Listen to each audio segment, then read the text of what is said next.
بریلی میں یوگی حکومت کی انتقامی بلڈوزر کارروائیاں جاری، مولانا توقیر رضا کے قریبی ساتھی کا گھر بھی منہدم کر دیا گیا۔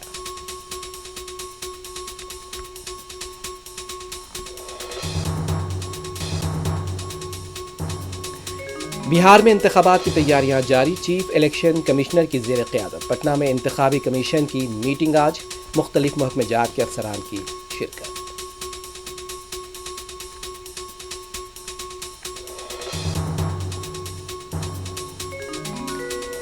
ای وی ایم نے ملک بھر میں شفاف انتخابات کو یقینی بنا دیا، بہار کے نائب وزیر اعلیٰ سمراٹ چودھری کا دعویٰ، تیجسوی یادو کے بیان کو کیا مسترد۔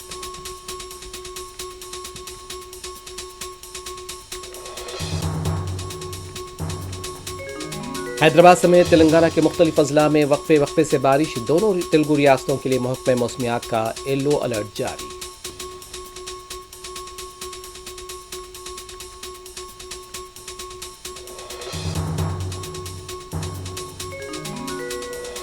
امریکہ کے ڈلاس میں firing, Hyderabad L B Nagar کا طالب علم ہلاک، اور لندن میں ضلع جگتیال کا طالب علم دل کا دورہ پڑنے سے فوت۔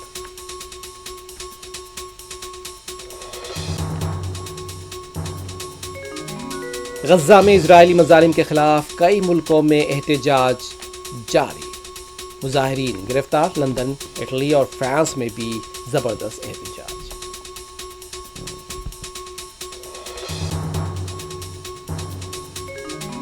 اسرائیل نے انخلا کی ابتدائی لائن پر رضامندی ظاہر کر دی، ٹرمپ کا بیان، غزہ میں قید تمام یرغمالیوں کو واپس لایا جائے گا، حماس کو غیر مسلح کیا جائے گا، بنجامن نتن یاہو کا دعویٰ۔